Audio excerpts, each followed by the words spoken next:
As I'm sure you're aware by now, the 2024 presidential election has concluded. And in this video, you and I are going to watch Joe Biden address the nation following Trump's victory.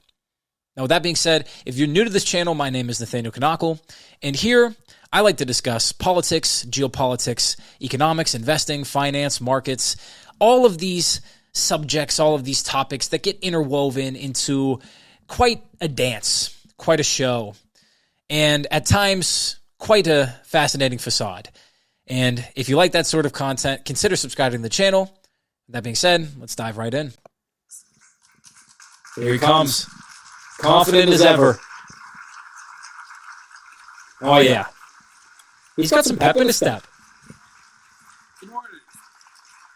Good morning. Good morning. Thank you. Please. Yeah, please, simmer down. I know I'm amazing. I get it. I get Good it. to see this cabinet and staff together. Thank you. Yeah. Look at that smile. It's hard not to like that smile. Thank you. Thank you. Thank you. Please. All right, guys, simmer. Seriously. Thank you, Let the thank man you, speak. He doesn't have long. Yeah. It's good to see you all. Particularly good to see my granddaughter sitting in the front row here. Hi, Finn. How are you, honey? For over 200 years, America has carried on the greatest experiment in self-government in the history of the world. And that's not hyperbole. That's a fact. We're the people. The people vote and choose their own leaders, and they do it peacefully. And we're in a democracy. The will of the people always prevails. Yesterday, I spoke with President-elect Trump to congratulate him on his victory. And I assured him that I would direct my entire administration to work with his team to ensure a peaceful and orderly transition. See, I already love this speech because, granted, Joe Biden doesn't have a lot of range in terms of how much he can change his tone, how aggressive he can get, and how somber he can get. He still has a little bit of that aggressive side at times when it comes to speaking on issues of national security, if you've watched him address the nation before. But I like in this speech that he's keeping it nice and even keel. He's keeping the tone nice and centered. He's walking the middle path, 5 out of 10 energy, confident, assured, yet also not aggressive, not saying, oh, I hate you, Trump, or oh, I'm upset that we lost, blah, blah, blah. Perhaps he gets into that later, but I like that he's being nice and calm, nice and cool. That's what the American people deserve. Yesterday, I also spoke with Vice President Harris. She's been a partner and a public servant. She ran an inspiring campaign, and everyone got to see something that I learned early on to respect so much, her character. She has a backbone like a ramrod. She has great character, true character. She gave her wholehearted effort. That was off script. And she and her entire team should be proud of the campaign they ran.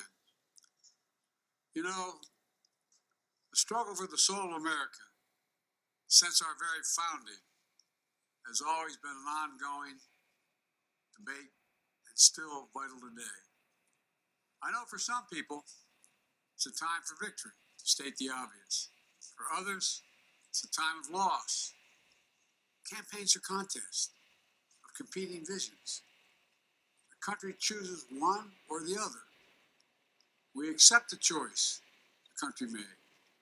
I've said many times, you can't love your country only when you win. You can't love your neighbor only when you agree. Something I hope we can do, no matter who you voted for, is see each other not as adversaries, but as fellow Americans. What a great speech so far. This is fantastic. You can't love your neighbor only when you win. You can't love your country only when you win. That, in the abstract, is what makes America so great, or at least that's the idea behind it. And really, I couldn't have said it better myself. I don't know if anybody could have. Even though he still sounds like Jim Leahy from Trailer Park Boys, it's a great speech. Bring down the temperature. Yes. I also hope we can lay to rest the question about the integrity of the American electoral system. It is honest, it is fair, and it is transparent, and it can be trusted, win or lose.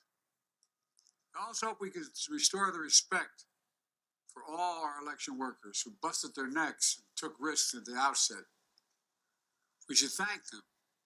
Thank them for staffing voting sites, counting the votes, protecting the very integrity of the election. Absolutely. Many of them are volunteers who do it simply out of love for their country. Yeah. And as they did their duty as citizens, I will do my duty as president. I'll fulfill my oath, and I will honor the Constitution. We're On January 20th, we'll have a peaceful transfer of power here in America. To all our incredible staff, supporters, cabinet members, all the people who've been hanging out with me for the last 4 years, God love you, as my mother would say. Thank you so much. You put so much into the past 4 years. He's like, thanks for dealing with me. I know I'm not in the best health. I know I'm not in the best shape. I know my speech is getting a little bit worse. I know that I got some brain fog, but I appreciate you guys. And this is not to discredit Joe Biden. I actually do believe that Joe Biden would have been a much better president if he were only elected years earlier.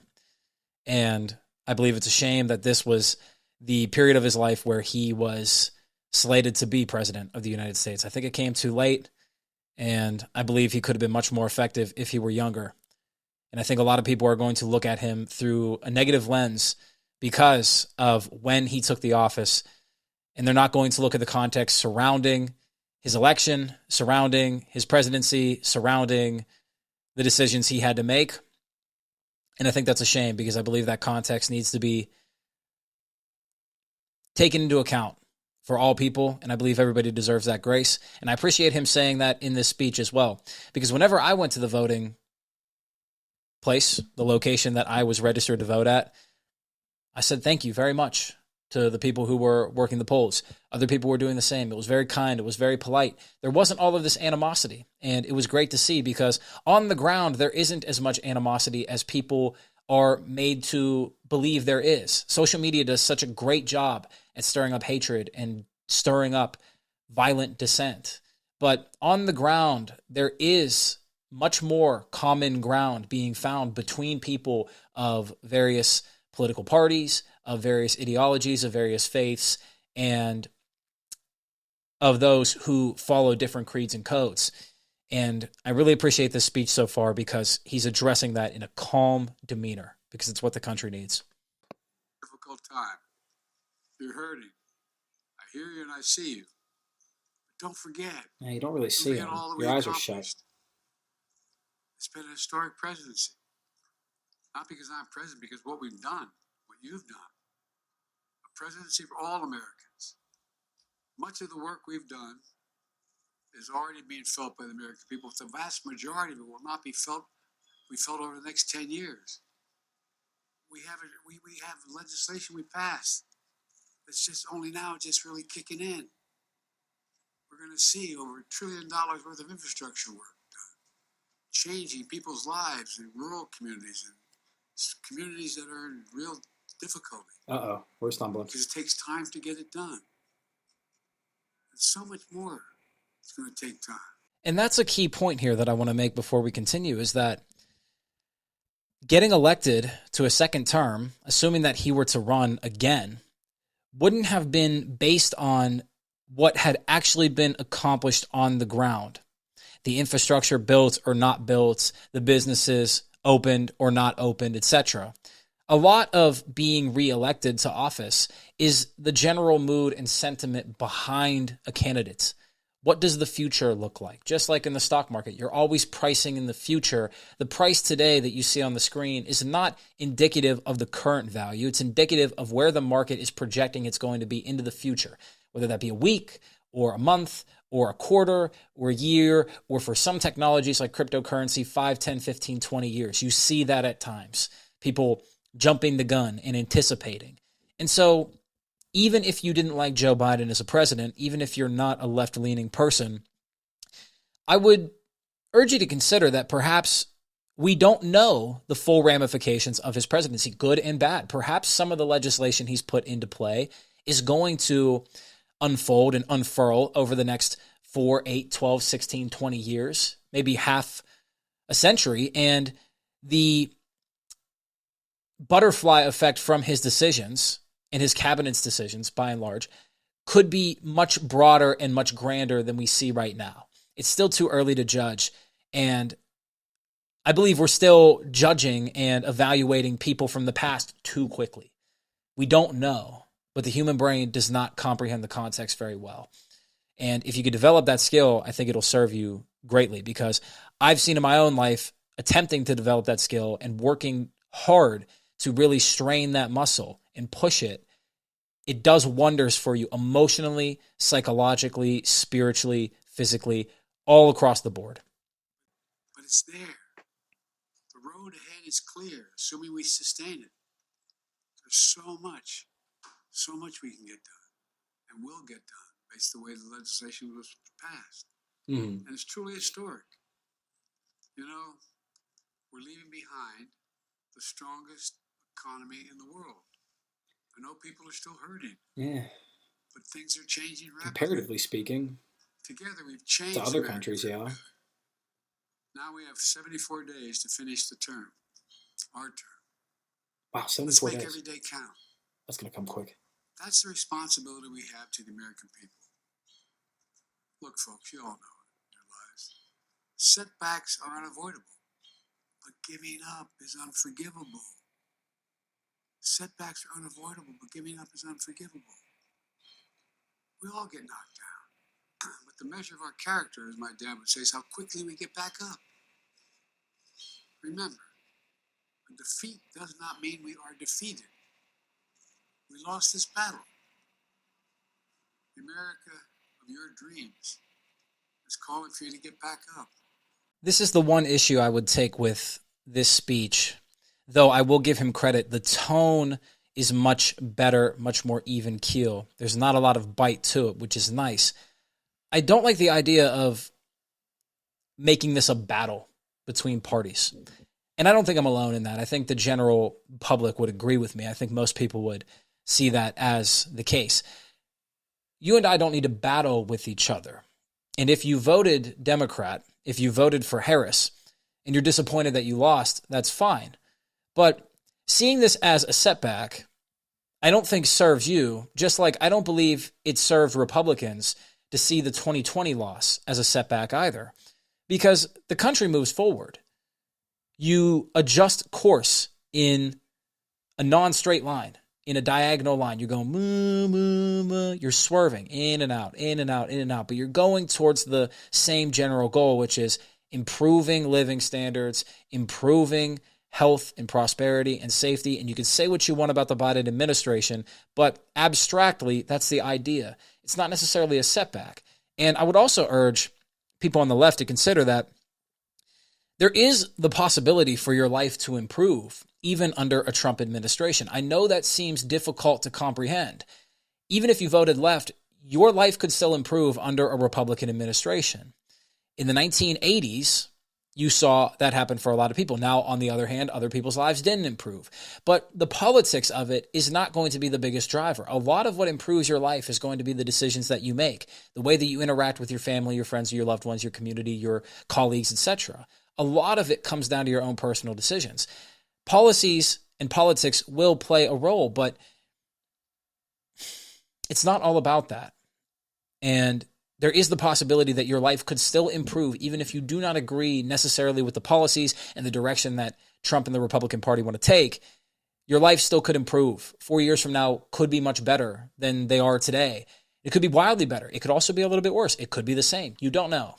And so to see this as a setback, I don't think it's very helpful, and I don't believe it's very useful for unity and cohesion. However, I do understand that framing it in that terms is very powerful to continuously keep the base energized. That's the story of America for over 240 years and counting. Mm-hmm. It's a story for all of us, not just some of us. The American experiment endures. We're going to be okay, but we need to stay engaged. Yes. We need to keep going. And above all, we need to keep the faith. So proud to have worked with all of you. I really mean it. I sincerely mean it. God bless you all. God bless America. And may God protect our troops. Thank you, thank you, thank you. Oh, look at that little fist bump. I like it. Powerful at the end. And he's right. There was so much rhetoric going into the 2024 presidential election discussing the imminent probability that America was going to see a civil war, that there were going to be civil riots and unrest in the streets. There was so much rhetoric inflaming this idea as an imminent probability, not a possibility, but a probability. And he makes a great point here that America, by and large, is going to be okay. Yes, external factors could play a role here and significantly set the country back. You never know when that could happen. But the American public and the American populace in general has forgotten how many strengths America still has, how much more flexible it is than its enemies and even its allies, and how much America does have going for it. Post-election, I think you'll see people start to recognize that, and hopefully you and I can get back to that understanding of realizing that America still has so many strengths that make it powerful, so many strengths that make it a great nation in my eyes. And so long as that continues to be the dominant message moving forward, regardless of where you sit on the spectrum, regardless of what you believe in, the country will continue to make progress moving forward and will continue to adapt to the changes. Even if you see the last 5, 10, 15, 20 years as a relative decline, that doesn't mean that an upswing can't be violent towards the sky. You see this in stock prices. Just because you go down 5% doesn't mean you can't swing up 50. That's what the indexes usually do, or at least they have been for a while. And so I would keep that in mind as we move into this new administration and we see what happens over the next 4 years. But with that being said, if you enjoyed this video, consider subscribing to the channel, and I will see you in the next one. Much love, peace. This is Nathaniel Kanakal, and have a blessed day. God protect our troops. God bless America.